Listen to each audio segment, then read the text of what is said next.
Oitozinho ocupam os cargos mais altos, porém esta manhã não está animada, pois a tragédia de Vishnevy se repetiu. No subúrbio de Kiev, onde praticamente tudo foi destruído porque a Ukroboronprom armazenava munições lá, que explodiram quando foram atingidas por um drone ou talvez por um míssil russo. Não importa muito, mas a destruição foi enorme. Tudo isso se repetiu, e agora um quarteirão inteiro foi destruído em outra cidade, desta vez em Khmelnytsky. Casas residenciais foram danificadas, e desta vez algo detonou no campo de treinamento, que novamente fica praticamente dentro da cidade. Não se sabe por quê. Isso ficou mais ou menos assim.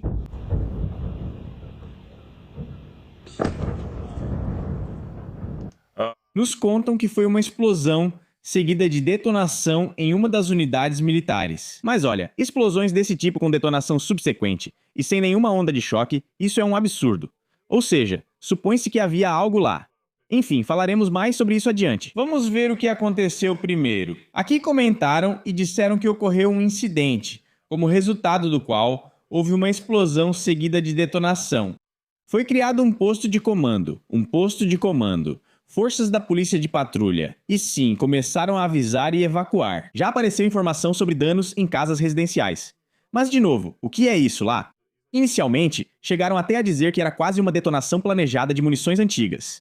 Munições antigas não podem explodir com essa força e com ondas de detonação subsequentes. Ou seja, muito provavelmente, eram mísseis lançados por aeronaves. E na verdade, nem um pouco. Não eram antigas, mas provavelmente novas. Por que elas explodiram, ainda não está claro. Mas o fato é que isso aconteceu. Isso é uma repetição, novamente, daquele mesmo Vishnevy. Aqui nos contam sobre o que, por quê e como tudo isso explode. A questão é que a detonação pode durar horas, justamente se, dizem, explode um depósito com mísseis. A temperatura lá dentro chega a centenas de graus. As munições, que não são feitas para suportar nenhum tipo de influência externa, não explodem todos ao mesmo tempo, mas em ondas. E cada nova detonação lança ainda mais estilhaços no ar. Isso cria novos focos de incêndio.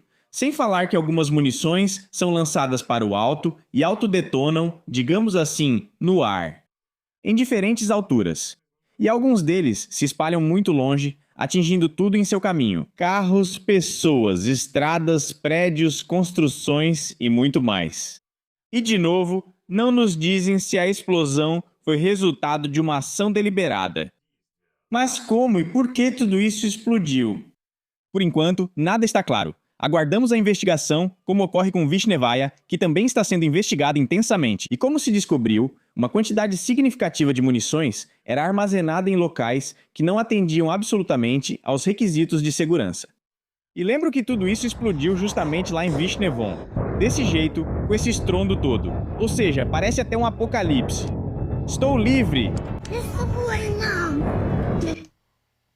7 pessoas morreram, outras 29 ficaram feridas. A investigação constatou que, após o impacto do míssil, as armas no depósito detonaram novamente. O depósito não era destinado para o armazenamento delas. Na verdade, não deveria haver nenhum tipo de munição lá. A diretora-geral da empresa e a vice foram notificadas por suspeita de negligência no serviço. Bem, você pode imaginar. Ou seja, lá tudo ao redor foi destruído por completo. Pelo que dá para entender, mais ou menos a mesma coisa aconteceu em Khmelnytsky. E vão nos contar tudo sobre isso, acho que hoje, um pouco mais tarde. E em alguns dias já ficará claro o que aconteceu.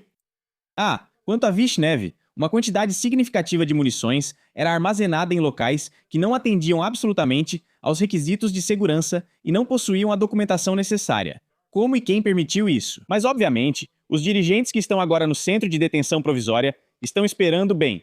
Não exatamente por um milagre, mas de qualquer forma, pelo seu destino. Ainda não está claro o que acontecerá com eles. Avisarei vocês, então inscrevam-se no canal. Para fazer isso, basta apontar a câmera do seu telefone ou smartphone para este código QR e você será direcionado imediatamente para onde precisa. Ou se você está me assistindo de um dispositivo móvel, aqui embaixo tem um link para o canal do Telegram e você entra direto. Vai dar no mesmo lugar.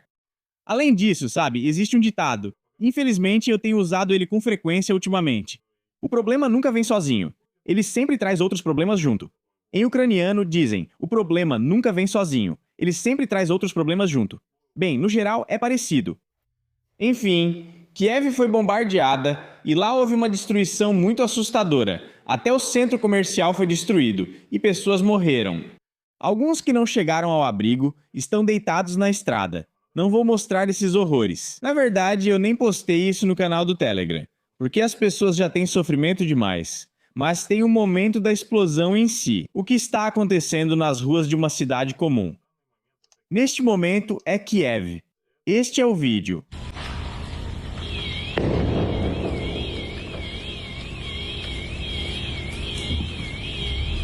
Ou seja, isso já se parece com cenas daquele filme em que os robôs se levantam das cinzas do fogo nuclear. Estou falando do Exterminador do Futuro. O segundo filme. De novo, não há nada de bom nisso. E ninguém está construindo abrigos antiaéreos até agora. É assim mesmo. Não há abrigos antiaéreos. Existem aquelas mansões, as fortificações dos líderes poderosos. Mas não há fortificações para o povo. As pessoas morrem, pode-se dizer, pelo metal. E esse mesmo metal é o que as mata. Bem, essa é só a primeira parte. A segunda, novamente, é um pesadelo e horror. As consequências ainda serão sentidas por muitos anos, sendo ainda mais significativas. É o que está acontecendo agora com o processo de negociação. Eu li para vocês recentemente, li uma informação de um jornalzinho que dizia que Trump finalmente fez de Zelensky o seu favorito. Dizem que ele gosta de vencedores, e como ele é um líder vitorioso, venceu todo mundo neste mundo, neste universo conhecido, e talvez até em um universo paralelo, agora ele é o queridinho do Trump.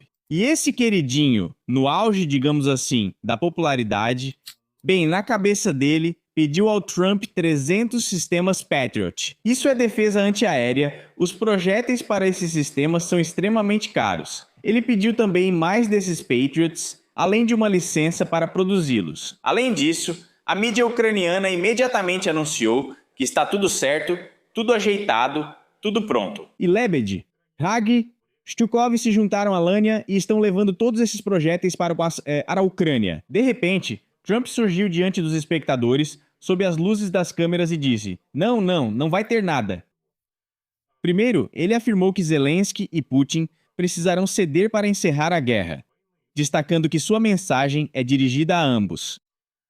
Ele declarou que Washington, naquele momento, não pretendia transferir para a Ucrânia as tecnologias de produção dos mísseis Patriot e dos sistemas Patriot. Segundo ele, armas desse tipo podem um dia se voltar contra os próprios Estados Unidos. Trump contou que discutiu com Zelensky isso, aquilo, o terceiro ponto e também o fim da guerra. Ele mencionou as perdas, mas isso não será discutido aqui. A única coisa que quero dizer é que Zelensky declarou que recentemente morreram 50 mil pessoas durante todo esse tempo. Mas o mais interessante é que, há meio ano, ele dizia que tinham morrido 55 mil. Ou seja, aparentemente, 5 mil. Me desculpe pelo humor negro, sei que isso não é muito bom, mas mesmo assim, voltaram à vida, é isso? Ou o que está acontecendo afinal? Poderiam dizer que foi mais, mas não entendo como empurram esse absurdo pra gente e esperam que acreditemos nisso. Se antes ainda tinha gente que acreditava, agora ainda tem algumas pessoas também. Ele anda por Kiev com aqueles mesmos cartazes e dizem: Russares, esse é Stornenko, tem esse personagem, ele arrecada bilhões. Anda em um carro blindado com segurança e arrecada uma boa grana para lançar drones. Os drones voam, as pessoas andam por aí, Stornenko organiza essas greves e manifestações. Tudo isso é por causa daquele mesmo Fodorov que foi removido do cargo de ministro da Defesa. Então é o seguinte, Trump declarou que quer fazer um acordo, Putin quer fazer um acordo, mas há muita antipatia mútua, como vocês provavelmente perceberam. Ou melhor, com certeza perceberam. E ninguém quer ceder, não quer fazer concessões, mas ambos terão que fazer certas concessões e fechar um acordo. Além disso, ele declarou que gostaria de ver mais ações de Zelensky antes de tomar uma decisão sobre o PTP. Enfim, a conversa virou só discussão e esses papos. Mas mesmo assim, Trump afirmou que não concordou e não forneceu nenhuma tecnologia. Os Estados Unidos discutem isso, mas como ele diz, é difícil fornecer essa tecnologia. Eu não acho que isso vai acontecer algum dia. Ou seja, aqui, veja, na própria resposta já aponta para o que pode acontecer depois, e até dá para perguntar sobre isso. Mas ele não acha que isso vai acontecer no futuro. E tudo isso porque ele tem medo de que a tecnologia seja copiada e usada contra os Estados Unidos. Bem, sabendo como todo tipo de pessoas, como Prítula e outros arrecadam fundos para alguma coisa e depois os usam, naturalmente, para o bem do Estado, talvez seja isso mesmo. Ou seja, esses projetos, tecnologias e especialistas vão para a Ucrânia, ou ucranianos estudam e cópias disso podem surgir em outros lugares. Você consegue imaginar quanto dinheiro isso representa? Sendo que, pelo que me lembro, um sistema Patriot custa $1 bilhão, não é em grivnias ou rublos. E as munições também são extremamente caras. Enfim, a situação está ficando complicada.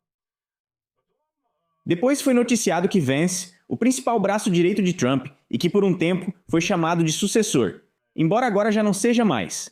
Não é mais. Enfim, ele ligou para Zelensky e imediatamente anunciaram que isso era um sinal positivo para a Ucrânia, uma vitória. O Zelensky sério está sentado e, ao que parece, olhando para o futuro brilhante do país. E ele declarou que discutiu os resultados do nosso recente encontro com o presidente Trump em Washington, que foi positivo e produtivo. Aqui podemos fazer uma pergunta. Será que o próprio Vance não foi até o gabinete do seu chefe, que fica perto do seu próprio escritório, e não perguntou? Escute, Sr. Trump, sobre o que foi aquela conversa com Zelensky. Bem, é como um gasto inútil, não sei, de bits e bytes de informação, que são transmitidos durante essa conversa pelos canais de comunicação. E além disso, um pouco de energia também. Zelensky disse que os ataques aéreos russos continuam e que a defesa aérea, especialmente os interceptadores Patriot, contra mísseis balísticos, é a principal prioridade. E logo depois disso, Trump respondeu a isso, enfatizando que os Estados Unidos possuem a arma mais grandiosa, provavelmente foi dito a mais poderosa do mundo, cujo segredo deve ser cuidadosamente protegido. Segundo ele, embora o lado americano ainda esteja discutindo essa questão, é extremamente difícil transferir tais tecnologias para outros países. Ele citou os microchips, facilmente copiados por concorrentes, mas afirmou que essa tecnologia não pode ser copiada. Resta a dúvida, se não pode ser copiada, aqui estão essas falhas lógicas secas nesses próprios argumentos. E nas entrevistas, às vezes você até se surpreende. Quem preparou esse discurso se é impossível copiar? Então entregue, deixe usarem uma cópia aqui de novo. É impossível de copiar. Além de tudo, Zelensky ainda ligou para Trump. Ainda nos Estados Unidos, quando ele estava no funeral daquele tal Graham, o senador, ele pediu para Trump influenciar Musk a autorizar ataques contra a Rússia. Em reunião fechada com Donald Trump na Casa Branca, ele apresentou um plano para ajudar a Ucrânia a enfrentar mais um inverno de guerra. A condição principal: Trump teria que pedir um favor ao seu aliado Elon Musk, que até agora continua sendo aliado de Trump. E a ideia era substituir o fornecimento de interceptadores para o Patriot pelo uso ampliado do Starlink. Zelensky pediu a Trump que convencesse Musk a liberar o uso da rede de satélites para ataques de drones na Rússia. Ao mesmo tempo, talvez Musk se lembrasse das notícias vindas da Rússia sobre o desenvolvimento de uma arma capaz de destruir esses satélites. Eu não sei o quanto isso é verdade, mas a tecnologia está avançando e, em princípio, pode ser possível. Além disso, não é necessariamente algo destrutivo vindo da Terra. Já existem alguns interceptadores de satélites. A China já demonstrou algo assim. Resumindo, se realmente surgisse uma necessidade extrema de fazer algo com esses satélites, eu acho que fariam. A tecnologia em si é usada de forma pacífica. O próprio Elon Musk usa isso como uma forma de ganhar dinheiro. O mesmo Starlink é usado como internet, e aliás planejam usá-lo como operadora de telefonia. Em algumas cidades dos Estados Unidos, essa tecnologia já funciona. Um celular comum, não um telefone via satélite, recebe sinal direto dos satélites. Isso é possível. Aqui, o problema é só dinheiro e a implementação das tecnologias. E no futuro, planejam espalhar isso por todo o planeta. E aí de repente nos dizem, vamos adotar essa sua tecnologia. Ou então vamos voar e bombardear, como gosta de dizer Zelensky. Bem, Musk, naturalmente, não concordou. Aliás, Musk também não quis se encontrar com Zelensky. Hoje saiu essa notícia. Depois disso, Zelensky correu até Trump e pediu: façam alguma coisa com esse trilionário. Poxa, demos dinheiro para ele e ele não quer. E ele já tem poder de sobra. Como chegar até ele? Mas no fim das contas também recusaram isso. Enfim, é uma política meio fracassada. Aqui parece que só tem vitória. E aqui de novo, é isso aí. Sendo que a Terra e o inverno está chegando. Esses mesmos instalações energéticas, a própria infraestrutura energética para a obtenção de energia, para garantir aos moradores luz, calor e outros confortos. Bem, quase nada foi feito. Também não estão instalando novos abrigos. E em alguns lugares existem abrigos de demonstração, mas são pouquíssimos. Sempre dizem, não temos interceptores, então seremos bombardeados no inverno. Parece que estão preparando as pessoas para grandes dificuldades. E quando perguntarem, então qual é o problema? Vão responder, bem, não temos dinheiro, não temos Patriot. Patriotas, na verdade, ainda temos muitos. Ah, então bem, temos o que temos, como aquela cantora cantava no inverno. Não temos luz, mas pelo menos está quente. Enfim, era um certo absurdo lá. E ela foi rapidamente tirada da televisão. Bem, e para aparentemente conseguir pelo menos alguma vitória, o gabinete de Zelensky pediu ao procurador-geral da Ucrânia para abrir um processo criminal contra Lukashenko. Eu, sinceramente, já nem sei mais para que serve essa farsa. O que isso vai ajudar? Eles vão pegar algum camburão policial e ir prender Lukashenko em Minsk ou o quê? Ou como isso deveria ser, na opinião deles? Ou eles acham que ele vai ser preso no próprio país a pedido deles? Ou o quê? Com a proposta de abrir um processo criminal contra Lukashenko. No escritório de Zelensky, representantes da oposição belarussa, algum fórum de forças democráticas, alguns candidatos entraram em contato.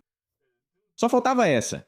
Tikhanovskaya e aquele outro personagem que dizia que a Filadélfia ensina inglês nos Estados Unidos, sem a menor dúvida. Comprou um relógio, comprou fones de ouvido, está tudo ótimo para essa pessoa. Então vamos prender e buscar Lukashenko.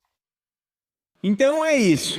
E o que mais temos? E para finalizar, eu lembro, ou talvez não lembre, talvez você não tenha assistido. Enfim, ontem à noite saiu um vídeo sobre o fato de que 60 mil marroquinos entraram na Espanha. Não na própria Espanha continental, no enclave, que é um território da Espanha na África, chamado Ceuta. Uma delas fica perto de Gibraltar, enfim, basicamente, parecia mais ou menos assim.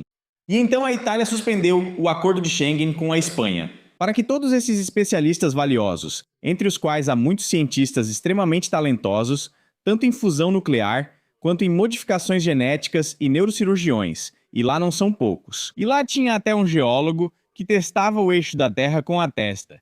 Enfim, para que todos eles não conseguissem entrar na Europa, segundo as leis europeias, o acordo de Schengen não pode ser cancelado unilateralmente. Mas Meloni, primeira-ministra da Itália, disse que tudo está certo e fará como achar necessário. Imediatamente suspendeu o Schengen com a Espanha, seja por terra ou água. Bom, é isso aí, basicamente. Essas são as coisinhas. Aqui estão dizendo que a decisão foi tomada com base nos dados mais recentes, que foram analisados em particular pelo Comitê Italiano de Migração e Segurança de Fronteiras. E na quinta-feira, Madrid enviou seus militares e policiais. Imediatamente começaram a dizer que a Europa não pode ser chantageada. E o Merz já ficou fora do sétimo, e todos os outros começaram a dizer que é isso. Precisamos nos defender, precisamos agir com força. Sendo que foram eles mesmos que criaram as condições para que os fluxos migratórios fossem para onde queriam e funcionassem como queriam. E aí, de repente, acontece isso. E além de tudo, a poderosa Letônia fechou a fronteira com a Bielorrússia. Fecharam por motivos técnicos, mas ao mesmo tempo dizem que devido à guerra híbrida migratória desencadeada pela Bielorrússia, a movimentação segura entre os países pode ser dificultada. Resumindo, acho que em breve vai chegar o fim desse tal de Schengen. Pelo menos entre alguns países, e a situação está ficando complicada para todo mundo, tanto para o paraíso europeu, quanto para a SEI, pós-SEI e para todos em geral. Estamos indo para algum lugar, caros espectadores, mas sinceramente não gosto desse rumo. Às vezes você senta e entende a perspectiva do que pode acontecer. Mas o que fazer, a não ser ir embora para alguma ilha de Páscoa por aí? Se é que eles têm uma montanha lá. Não sei. Talvez construir uma casa no topo da montanha mais alta e viver lá, tirando água do ar, usando painéis solares e sem internet. Para esquecer, como em um pesadelo, todo esse hospício em que a nossa terra acabou se transformando aos poucos. E para completar o processo, proponho assistir, claro, como poderia ser sem eles. Líderes poderosos, sem os quais nada acontece, metendo o bedelho em tudo. Eles comentam cada assunto. Aqui é preciso criticar mais a City. Que figura! Essa é a nossa jovem da elite, por assim dizer. Bom, era. Ou seja, ela tem uma boa relação com os pais, e agora está tudo bem com ela. Mas ela quer desferir ataques poderosos. Isso me surpreende. Olhe para ela. Quer dizer, é uma garota que vive em salões de beleza, não sai das academias, e isso é ótimo. Eu apoio totalmente. Todos nós devemos parecer o melhor possível se pudermos nos dar esse luxo. Mas ela não vai se limitar a ter um blog de fitness ou de alimentação saudável, ou no final das contas, que fale sobre as leis da termodinâmica. Não, ela fala sobre como devemos desferir, tipo, ataques poderosos. Com o que dar esses golpes, ela não diz. Muitos esquecem. E não é só isso, pois homens que querem se livrar dela já conseguiram e seguem tentando. Aqui, de repente, surge do esquecimento o pássaro Juan, uma ave na encruzilhada, e começamos a assistir tudo isso juntos. Você deu pra Unica. Tropecei nisso, a Rússia pode ser mais forte? O jornalista observa e pensa: onde conseguir essa força? Hashuk, porém, o encara de modo convincente, mostrando ser ela quem possui essa força. Se a gente desferir ataques fortes, ainda mais fortes, destruir a capacidade deles, enfim. Eu simplesmente liberei toda a minha força. 148%, 148%. Tem outro líder forte, esse não vai nem em academias, nem em salões de beleza, embora pareça que talvez devesse, talvez até precisasse. De tanta ternura, a jornalista à esquerda fecha os olhos, provavelmente imaginando o quanto isso seria maravilhoso. E ele está nos contando sobre a mobilização. Mobilização, essa é a situação real. Diga, por favor, será que Putin não vê isso? E ele tem certeza, com razão, e é por isso que ele se recusa, que ele ainda vai mobilizar mais 500 mil enquanto a Ucrânia, sem resolver o problema da mobilização. Afinal, isso é a mobilização do país para resistir ao inimigo. Isso não está sendo feito. Ele vai nos pressionar até o fim. É nisso que ele deposita a sua esperança. Entendido. Sem decisões, seguimos acompanhando.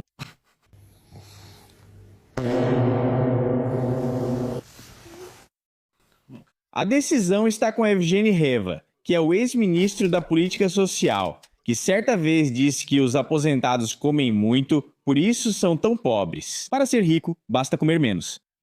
Se você é sem teto, só comprar uma casa. Assim estão as coisas, esses são nossos líderes. Até mais. Continuação. Como uma família que é como uma rocha no batalhão que me dá apoio, nós apoiamos uns aos outros, nos motivamos mutuamente. Acredito que a Ucrânia está segura agora porque trabalhamos em todas as áreas. Sem essa base, não teríamos a defesa atual. Bem, e quando eu estava no exterior, minha consciência me atormentava, porque eu estava seguro lá fora enquanto outra pessoa lutava, defendia o país, então tomei essa decisão. Além disso, os caras me inspiraram muito. Vamos iniciar a cerimônia. Comandante, posicione-se para carregamento. Disparo para a memória. Então vamos carregar para lembrar. Tome. Atire. Dispare!